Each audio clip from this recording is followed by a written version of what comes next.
I knew a kid once who had a great business selling equipment to people who really needed it. Then he got the bug we all got in the mid-2010s. And he was like, I need to start a software company immediately. And then instead of starting his own company, he hired our agency, paid us $160,000 and expected us to come up with a business concept that worked. We've all been there. You're talking to one of your friends and he's bragging about his company that's popping off. And you're just thinking, why don't I run a company? Where's my company? So you do some research and you find these indie hackers online saying, don't raise funding, spend $10 on Facebook ads. And you just think like, why wouldn't I raise funding? Why would I spend $10 on Facebook? What are you talking about? Why wouldn't I spend $30,000 on Facebook ads? Why would I spend so little? Then you realize nothing in this world is for you. None of this advice in this world is for you at all. And then you get scared because what am I supposed to do? I can't ask my friend what he's doing. That's embarrassing. He's going to laugh at me. I can't go hard sell my dad's friends because then I'm that homeless guy begging for change. How do I build something worthwhile without people saying I had every advantage? Because I don't. You don't. It's hard. If everyone could start a business,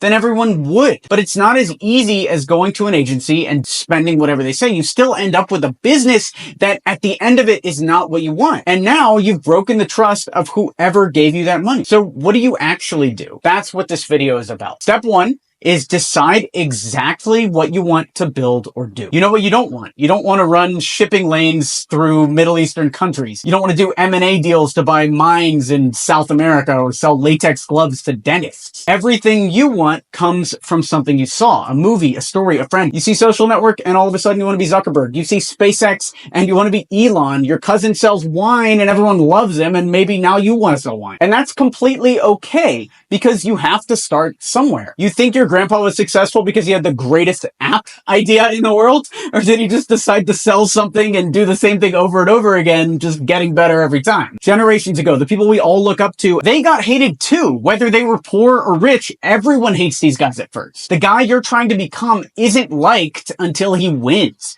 Then everyone loves him and the story changes, but you're not living a legend. You're living your life, which means you're going to have to go through all the bullshit that the people, everyone in your family looks up to also dealt with. It's just you've never heard about it. Step two is when me and my wife were getting married, there was some random dude at the wedding who kept asking me for a job. He came up to me, hey Alex, can I get a job? I said, maybe we'll talk after the wedding. And then he went to my business partner. Can I get a job? He went to my parents. Can I get a job? Fast forward to the next family event. I asked, is that cousin going to be here? And my wife says, oh, we never really talked to that guy. I don't know if they stopped talking to him or if they never talked to him or if she's just saying that. But what I do know is he was too aggressive with the pitch and he got erased. He's gone from that family now.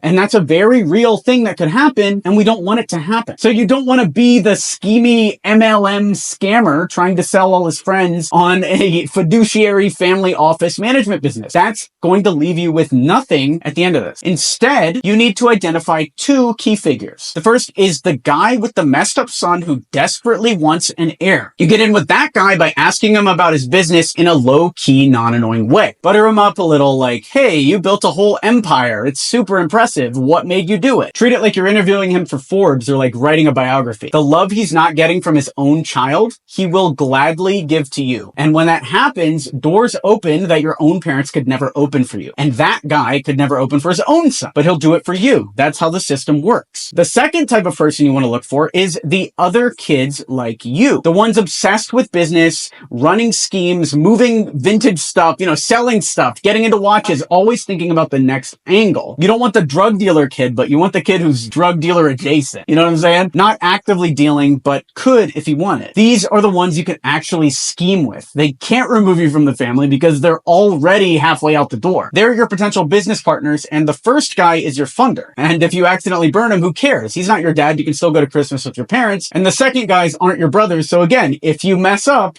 it's totally fine. You can move on without ruining everything that you have. And step three is I knew a kid once who had a great business selling equipment to people who really needed it. At the end, he got an app, he got software, he got a brand, he got a name, but what he didn't get was distribution. What he should have done instead was not spend $160K on us and instead spend 160 minutes with a pen and paper writing out what the business should be. That's all he got at the end anyway, the brand guidelines and stuff that didn't even speak to who he wanted or what he was trying to do. He could have have spent that money on ads, billboards, literally wasted it on outdated distribution and gotten further than he got with us. Because the golden rule is you don't waste your money on product development before you have any customers. Not if it's your first business, not even if it's your second business. You need to do the work yourself. If you need to make cold calls, make cold calls. If you need to go door to door pitching businesses, then do it. Nobody's going to kick you out for making cold calls and closing clients. But raising $1 million from friends and family and then turning it into nothing because you burned it all on an agency that never even launched your app, isn't it worth spending a little bit of time working to make sure that when you do raise the money, it'll actually succeed and you don't lose everything? Because let's face it, you're going to waste the time either way. Would you rather spend 8 hours a day watching Family Guy videos and paying someone else to grow your company, only to have it not work 6 months later? Or would you rather spend those 8 hours growing your company? Then it costs you nothing and it works.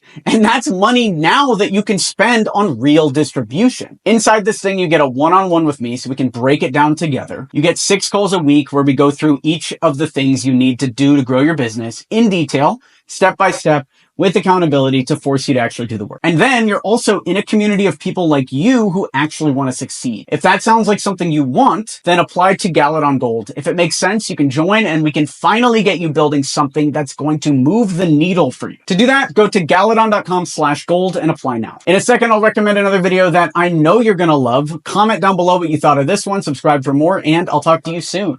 Thanks for watching. I'm Alex Berman.